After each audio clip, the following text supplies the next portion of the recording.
Bem, gente, eu quero, antes de começar a falar esse pequeno módulo também, dizer o seguinte, que quando terminar o processo civil, eu vou mandar para vocês uma lista, tá, dos principais artigos do Código de Processo Civil.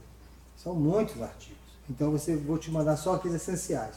Eu tenho certeza que você vai gravar aqueles artiguinhos. Aquilo vai dar uma noção geral do Código de Processo Civil, daquilo que mais interessa a vocês, tá? E vocês então mandam para mim, ou para um advogado, um amigo, alguém, para esclarecer você. Não seja bobo. A hora de perguntar é agora, tá? Então aguardem que eu vou mandar para vocês o número dos artigos fundamentais para vocês disputarem essa prova do Código de Processo Civil. E assim eu vou fazer também no processo penal, etc, etc.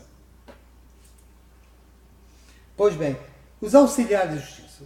Eu acho que não vejo assim por que caiu uma questão de auxiliar de justiça. Só saber que o escrivão é o oficial de justiça, dá uma lida no que ele faz. Basicamente citações, levantamentos, etc, etc. Eu acho que não é concurso para o oficial de justiça, não vai te exigir conhecimento disso, né? O perito também, o depositário. O que é o depositário? O depositário é aquele camarada que guarda os bens que vão ser leiloados, etc. Então, alguém que guarda, o juiz, deixa aqui como estou guardando. Ou ele fala para o juiz que eu sou o depositário, ou o juiz vai determinar, você é o depositário, nomeado pelo juiz.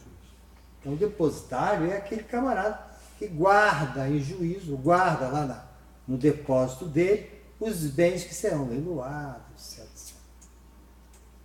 O administrador e o intérprete, né? Às vezes existem ações, ou testemunhas, ou ações que têm que ser remetidas em rogatórios para fora do país, etc. E isso tem que ser em outras línguas, então tem que ter um intérprete do juiz. Imagina se o intérprete não for de confiança do juiz, o intérprete vai interpretar tudo errado, né? O juiz pensa que está certo, tudo errado. Então o intérprete também, ele é auxiliar da justiça, ele é um homem de confiança também. Pois bem, os atos processuais, isso é fundamental. Eles têm como, para a sua validade, né, não depende muito de forma. Os atos processuais, eles têm, em regra, a informalidade. O que ele precisa é atingir a sua finalidade essencial.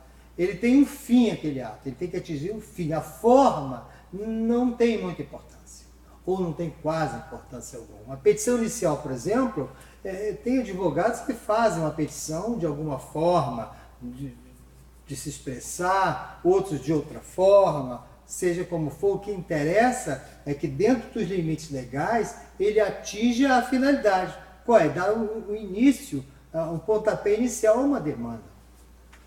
Então os atos processuais, eles não são muito rígidos nas suas formas para a sua validade. Isso é importante saber. E aí eu lembro que os atos processuais fundamentais serão feitos pelo processo eletrônico. Dentro de algum tempinho, praticamente todas as varas, né, e os tribunais serão eletrônicos. A papelada vai praticamente acabar, reduzir a quase zero, né? Ora, isso significa que a Lei 11.419 de 2006 deva ser muito bem lida por vocês. Tem que ler. Algumas coisas você não vai entender. Eu estou aqui para ajudar, pelo Facebook, pelo meu e-mail, etc, etc. Muito bem. Os atos processuais, eles são públicos. Lógico, não pode fazer segredinho do que está acontecendo, porque é um interesse público. Mas também existe, às vezes, o interesse público em que seja, em segredo. Então, os atos processuais, eles são públicos para todos, mas pode ser que todos, o interesse público, seja que aqueles atos sejam em segredo, né? Existem alguns atos que é bom que para o interesse público eles sejam fechados. Por exemplo, também podemos lembrar casamento, questão de família, né? Filiação, separação conjugal, divórcio. Sabe, se isso fosse público, desagradabilíssimo, marido brigando com a mulher na justiça, e aí entra lá na salinha de audiência, dezenas de pessoas para ver o pau comer entre o marido e mulher. Não sei, não presta, chega atrasado, todo dia em casa, tal. Aí ele fala, e você que nos escova os dentes, fica com mau hálito, tal, aquela briga de marido e mulher, mas na verdade isso não tem interesse público, né? Mas tem interesse de resguardar a privacidade das pessoas. Então, ou o público diz, olha, é preciso que isso seja resguardado, ou então a pessoa diz, olha, eu quero que seja reservado o meu direito de ficar aqui na minha privacidade. E aí então o juiz mantém aquele processo em segredo judicial. Falando um pouquinho sobre atos das partes, também vocês vão encontrar no Código de Processo Civil. E o ato da parte, basicamente, é uma declaração de vontade. Ninguém pode ir a juízo sem vontade, contra a vontade. É claro que declarado, percebido, provado que aquele ato foi por coação, é nulo. Não tem validade alguma. Portanto, o ato das partes é um ato de declaração de vontade, tá? Que podem, evidentemente, constituir algum direito de alguém, ou dele mesmo, modificar esse direito, ou mesmo extinguir o direito das pessoas. A desistência tem que ser homologada pelo juiz, quer dizer, o cara desistiu, né? Ele desistiu, mas a outra parte pode ser não, ele desistiu você ou não. Então é preciso que o juiz homologue a decisão para que aí sim ele extinga o processo. E por através de uma sentença homologatória. Então, a simples desistência não extingue o processo. É preciso que o juiz declare, homologue em sentença que agora sim o processo está extinto. Atos do juiz, portanto, são atos de extrema importância. Podemos dizer que são basicamente 3. O ato lá no artigo 162 do Código de Processo Civil, você vai ver que é o despacho, a decisão interlocutória e a sentença. Vamos falar um pouquinho sobre cada ato desse? Muito bem. Sentença é um ato do juiz. Só o juiz pode sentenciar. Quando o juiz dá uma sentença, essa sentença atingirá alguém. E a outra parte, não, peraí, eu vou me contrapor essa sentença, eu vou recorrer. Então, da sentença, eu vou apelar. Guarda isso. Da sentença cabe apelação. Mas quando o juiz promulga uma sentença, o processo se extingue. Só tem que ter um detalhe. Ou esse processo se extinguiu quando ele sequer viu os pedidos, aí eu digo que foi uma sentença sem julgamento do mérito. Ou ele pode extinguir através de uma sentença depois de ter lido os pedidos, depois de ter visto o mérito. Esta é uma sentença que extingue o processo com julgamento do mérito. A sentença que extingue o processo sem julgar o mérito está lá no artigo 267. E a sentença que extingue o processo, resolvendo as questões de mérito, respondendo os pedidos que foram feitos, está no 269. No 267, então, a sentença que extingue o processo sem resolver os pedidos, sem decidir, nem leu o que o cara queria, extinguiu. Por quê? Porque faltou um monte de coisas. Por exemplo, a petição inicial foi indeferida, o processo estava parado mais de um ano, por culpa das partes, porque o autor abandonou o processo, extingue o processo, não tem as condições da ação, que é a possibilidade, interesse, legitimidade. Ele extingue o processo. O que ele vai responder alguém, ou as perguntas, os pedidos de alguém, se o cara não pode nem estar ali? Ele não é o dono, que está pedindo o quê? Ele não tem legitimidade. Então, faltando esses pressupostos ou essas condições da ação, eu sequer vou ver o mérito. Eu sequer vou ler os pedidos. E eu extingo o processo sem ler os pedidos, sem resolver o mérito. Isto é extinção sem resolução do mérito. Leia no artigo, então, 267 e dá uma lida. Aquela que você tiver dúvida maior, você entra no Facebook que eu te respondo. Mas eu acho que é fácil você entender. Agora, as sentenças que extinguem o processo, acabou o processo, ele sentenciou, mas ele analisou o mérito. Ele viu as perguntas, ele viu os pedidos, né? Respondeu os pedidos, inclusive, dando procedência ou improcedência do pedido, mas ele leu o pedido. Então, sentenças que extinguem o processo com resolução do mérito. E aí, você teria, quando o réu, por exemplo, reconhece a procedência do pedido, quer dizer, o réu está no processo, seu juiz, olha, em relação ao pedido do Manelzinho, ele tem razão, ele tem razão. Então o que o juiz faz? Bom, se o próprio Manelzinho, se o próprio réu diz que o autor tem razão, eu dou razão ao autor. Eu vi o mérito, respondi. Eu extingui o processo, extingui, resolvendo o mérito. Se as partes transigirem, acordarem, né? Houver decadência e prescrição, sobre decadência e prescrição, a gente vai falar rapidamente um pouquinho mais além, mas é só para lembrar que você tem um tempo. Decadência e prescrição está dentro de um tempo.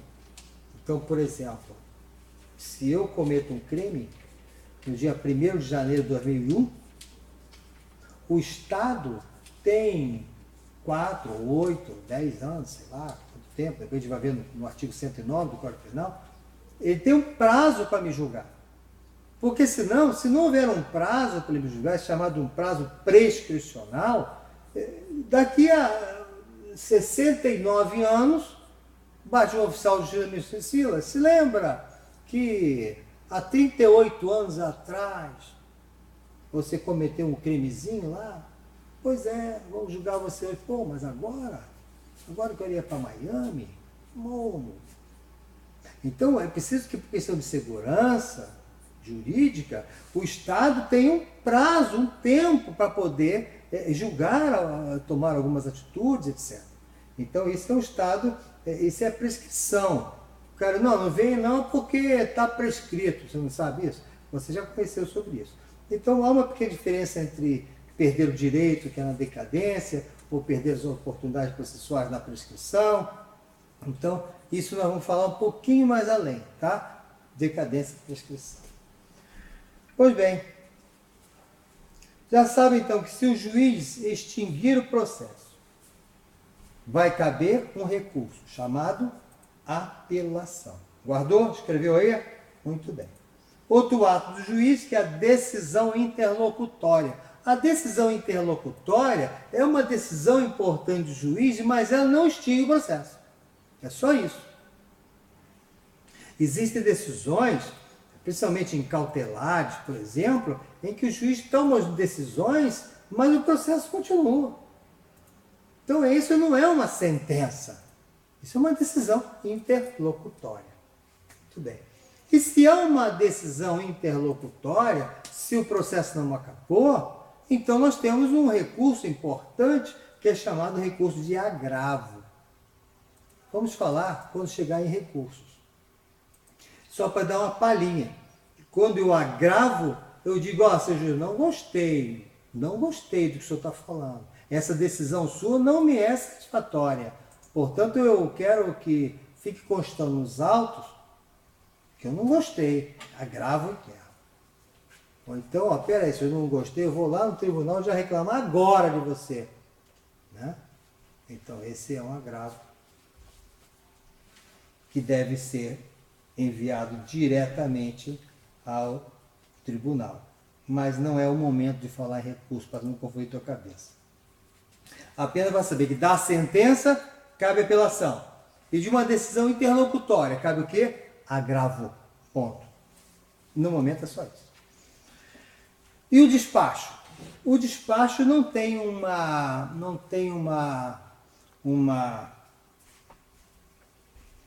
força, né? Nem de distinguir um processo e nem dar uma decisão de cunho material ou formal. O despacho, ele dá um andamento ao processo, né? São todos os demais atos praticados pelo juiz no processo.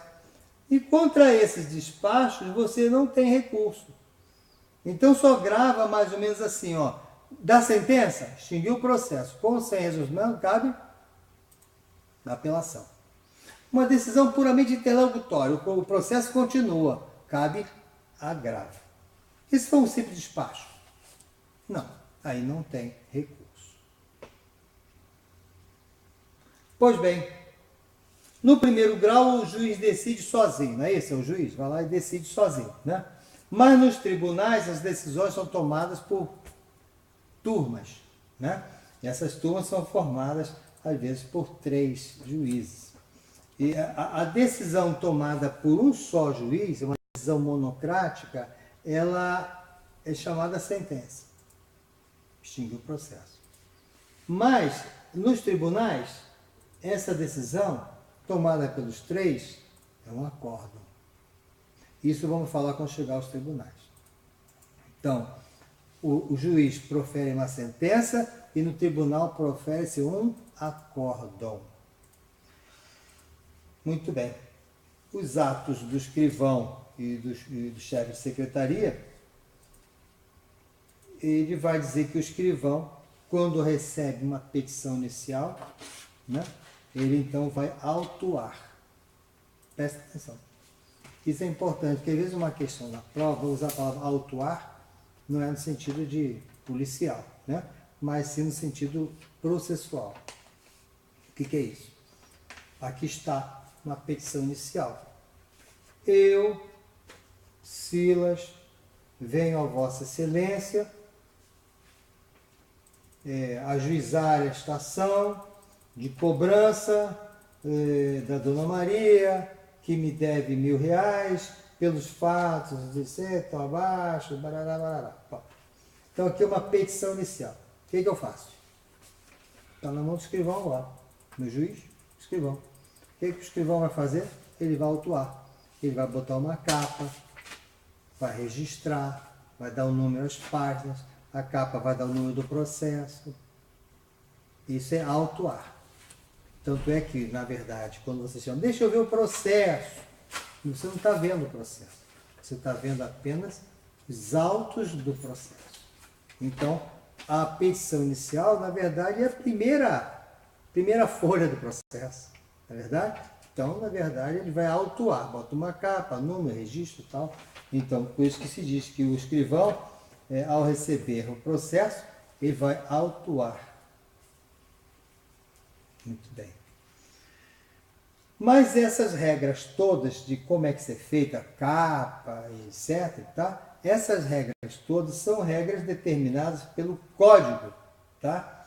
Que é do código, chamado o Código, né? O código da Justiça, que eu já mandei vocês comprarem, aqui é o Código, né? Ou você vê isso aí, ou você pega pela internet, tá? O Código. E aí no Código você vai saber exatamente quais são, como é feita essa autuação. Também vamos falar sobre o Código. Por isso que eu não faço muita questão de falar agora não. Muito bem. Pois bem, nós deixamos então para depois falarmos sobre como é que como acontece essa autuação. Deixamos para a aula quando formos falar sobre Código. Não esquece da lei da 11.419, que é a lei do processo eletrônico, que é uma lei que vocês vão ter que saber, para vocês pontuarem com certeza uma ou duas ou 3 questões sobre processo eletrônico, sem nenhuma dúvida. E o Código vai cair umas 3 ou 4. Então, Código 3 com 2 de tribunal são 5 questões. Talvez sejam 5 que podem definir a sua aprovação. Ok? Sobre a questão de tempo e lugar dos atos, nós vamos deixar para o próximo bloco, né? porque eu estou afim de tomar um golinho de água, porque não aguenta mais.